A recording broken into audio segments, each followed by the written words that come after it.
நேயர் நேயர்களுக்கு அன்பான காலை வணக்கம். நான் ஸ்ரீவர்மா மருத்துவமனையிலிருந்து மருத்துவர் ஜெயருப்பா. இந்த நாள் இனிய நாளாக அமைய என்னுடைய மனமார்ந்த வாழ்த்துக்களும் பிரார்த்தனைகளும். பனிக்காலம் தொடங்கி இருக்கும் பொழுதே நமக்கு தோல் வறட்சி அப்படிங்கிறது ரொம்ப காமனான ஒரு விஷயமா இருக்கும். அதிலும் சில நபர்களுக்கு ரொம்ப எக்ஸ்ட்ரீமா தோல் நல்லா வறட்சி அடைஞ்சிரும். அவங்க என்னதான் மாய்ஸ்சரைசர் போட்டாலும் சரி, சில க்ரீம் போட்டாலும் கூட அவங்களுடைய தோல் வறட்சி தன்மையோடயே இருக்கும். ஸோ இந்த மாதிரி தோல் வறட்சி அடைகிறதுக்கு நம்ம உடம்புல அதிகரித்த வாதம் ஒரு முக்கியமான காரணம். நம்மளுடைய உள்ளுறுப்புகள்லையும் வறட்சி தன்மை உண்டாகிறது தான் இதற்கான ஒரு முக்கியமான காரணம். ஸோ இந்த மாதிரி தோல் வறட்சி உண்டாகிறது எதனால் உருவாகுது, இதற்கு வீட்டில் இருந்தபடியே அதை எப்படி நம்ம சரி செய்யலாம், அதை பார்த்தா நம்ம இன்றைக்கி பார்க்க இருக்கிறோம். நம்மளுடைய தோல் அப்படிங்கிறது ஒவ்வொரு 28 நாள்லேருந்து 40 நாளுக்குள்ளே புதுப்பிக்கப்படும். ஸோ இந்த மாதிரி புதுப்பிக்கப்படும் போது நம்ம தோலில் இருக்கக்கூடிய செல்கள் முதல்ல ஒரு நியூக்ளியஸ் இருக்கக்கூடிய ஒரு செல்லாக உருவாகி இருக்கும். அதுலேருந்து அந்த நியூக்ளியஸ் அழிஞ்சு அந்த நியூக்ளியஸ் இல்லாத ஒரு செல்லாக மாறி கடைசியாக ஸ்ட்ரேட்டம் கார்னியம் அப்படிங்கிற ஒரு லாஸ்ட் ஸ்டேஜுக்கு வரும்பொழுது தான் அது நம்மளுடைய தோல் பகுதியோடைய மேலடுக்காக மாற ஆரம்பிக்கும். ஸோ இந்த ப்ராசஸ்க்கு பேர் கெரட்டினைசேஷன் நம்ம சொல்லுவோம். ஸோ இந்த ப்ராசஸ் சிலருக்கு பாதிக்கப்படும் பொழுது அவங்களுடைய தோல் ரொம்ப வறட்சி அடைந்து காணப்படும். இது ரொம்ப காமனான ஏரியாஸ் எதுன்னு பார்த்தீங்கன்னா கை கால்களில் தான் அதிகமாக தெரியும். ஸோ உடம்போட நடுப்பகுதியில் வறட்சி இருந்தாலும் கூட நமக்கு அந்த அளவுக்கு தெரியாது. முக்கியமாக முழங்காலுக்கு கீழே இருக்கக்கூடிய பகுதிகள். ஸோ இந்த பகுதிகளில் மீன் செதில் மாதிரி சில பேருக்கு வறண்டு காணப்படும்.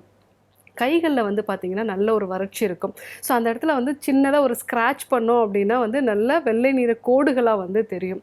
ஸோ சிலருக்கு முகம் கூட நல்லா வறட்சி அடைஞ்சு காணப்படும். ஸோ இந்த மாதிரி வறட்சி அடைகிறதுக்கு நம்ம குடலில் இருக்கக்கூடிய வாதம் ஒரு முக்கியமான காரணம். ஏன்னா நம்மளுடைய பெருங்குடல் தான் வாதத்தினுடைய இருப்பிடமாக சொல்லுவோம். ஸோ அங்கே வாதம் அதிகரித்த ஒரு நிலையில் இருக்கிறது. நமக்கு மலம் சரியாக போகாமல் இருக்கிறது, இல்லை ரொம்ப செரிமானத்துக்கு கஷ்டமான மாதிரி நமக்கு மலம் சரியாக போகாத மாதிரியான உணவுப் பொருட்களை எடுத்துக்கிறது, நார்ச்சத்து இல்லாத உணவுப் பொருட்களை நம்ம எடுத்துக்கிறது. ஸோ இதெல்லாம் ஒரு முக்கியமான காரணம். ஸோ இந்த மாதிரி நிலைகளில் நல்ல உடலுக்கு அதாவது நம்மளுடைய மலத்தினுடைய அந்த பல்கை இன்க்ரீஸ் பண்ணுற மாதிரி நார்ச்சத்து இருக்கக்கூடிய உணவுப் பொருட்களை எடுத்துக்கிறது நல்லது. காலை நேரத்தில் வெறும் வயிற்றில் ஒரு 2 டீஸ்பூன் அளவுக்கு நல்லெண்ணெய் இல்லைன்னா செக்கில் ஆட்டின தேங்காய் எண்ணெய், ஸோ ஏதாவது ஒரு எண்ணெய் வகைகளை காலையில் வெறும் வயிற்றில் நம்ம எடுத்துக்கிறது நல்லது.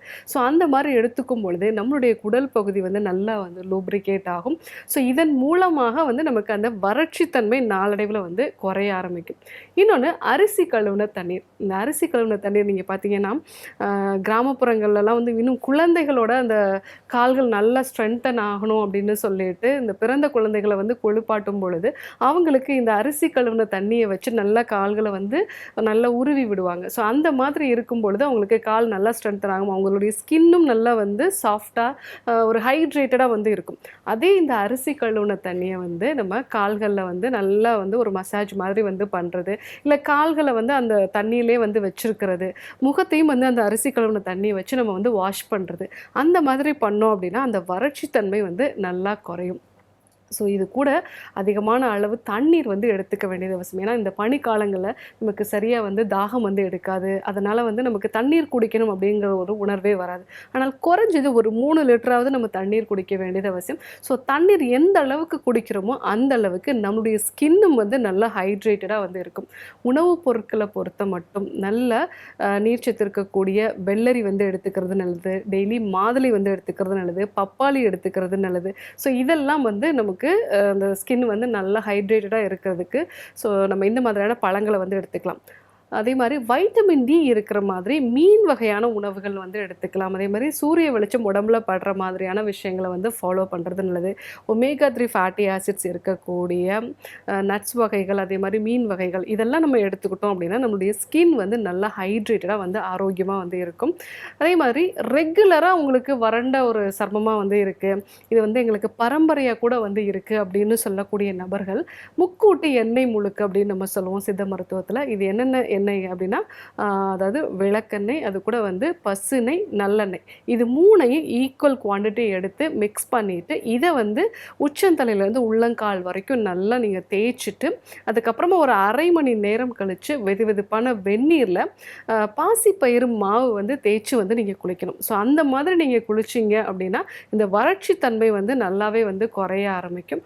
ஸோ இந்த பனிக்காலங்களில் உண்டாகக்கூடிய வறண்ட சருமம், ஸோ இதற்கு நல்ல தண்ணீர் குடிக்க வேண்டியது அவசியம். காலையில் வெறும் வயிற்றில் நீங்கள் நல்லெண்ணெய் இல்லைன்னா தேங்காய் எண்ணெய் ஒரு 2 டீஸ்பூன் அளவுக்கு வெறும் வயிற்றில் எடுத்துக்கிறது நல்லது. அதே மாதிரி எக்ஸ்டர்னலாக நீங்கள் அரிசி கழுவுன தண்ணியை வச்சு நல்லா வந்து மசாஜ் மாதிரி பண்ணிங்க அப்படின்னா இந்த வறண்ட சருமம் வந்து நல்லாவே வந்து குறையும். ஸோ ரொம்ப நாளாக இந்த பிரச்சனை இருக்கக்கூடிய நபர்கள் நீங்கள் அந்த முக்கூட்டி எண்ணெய் முழுக்கு வந்து எடுத்துக்கணும். அதாவது விளக்கெண்ணெய், அது கூட வந்து பசுநெய், நல்லெண்ணெய் சேர்ந்து நல்லா உடம்பு முழுவதும் தேய்ச்சி வெது வெதுப்பான வெந்நீர் சேர்த்து பாசிப்பயிறு மாவு தேய்ச்சி வந்து நீங்கள் குளிக்கணும். ஸோ இந்த மாதிரி குளிச்சிங்க அப்படின்னா உங்களுடைய இந்த சர்மம் வந்து நல்லா ஹைட்ரேட்டடாக வந்து மாற ஆரம்பிக்கும். ஸோ இதனால் உண்டாகக்கூடிய சுருக்கங்கள் இது எல்லாமே வந்து குறைய ஆரம்பிக்கும். கூடவே நல்ல சத்தான ஆகாரங்களும் வந்து எடுத்துக்க வேண்டியது நல்லது. ஸோ இந்த வறண்ட சர்மம் அப்படிங்கிறது 350 நபர்களில் ஒரு நபருக்கு இது உண்டாகுது அப்படின்னு சொல்கிறாங்க. அதுவும் வந்து ஆண் குழந்தைகளுக்கு, டீனேஜில் இருக்கக்கூடிய ஆண்களுக்கு ரொம்ப காமனாக வந்து இது இருக்கும் அப்படின்னு சொல்லுவாங்க. ஸோ இந்த மாதிரி பிரச்சனை இருக்கவங்க நான் சொன்ன இந்த மெத்தட்ஸ் எல்லாம் ஃபாலோ பண்ணுங்கள். இதை வந்து பெர்மனண்ட்டாக வந்து நம்ம சரி செஞ்சுக்கலாம். ஸோ இன்றைக்கு வறண்ட சர்மம் எதனால் உருவாகுது, இதை எப்படி வீட்டில் இருந்தபடியே சரி செய்கிறது, இந்த மாதிரி விஷயங்களை பற்றி நம்ம தெரிஞ்சுக்கிட்டோம். இதே போன்று ஒரு நல்ல தகவலோடு உங்களை சந்திக்கிறோம். நன்றி, வணக்கம்.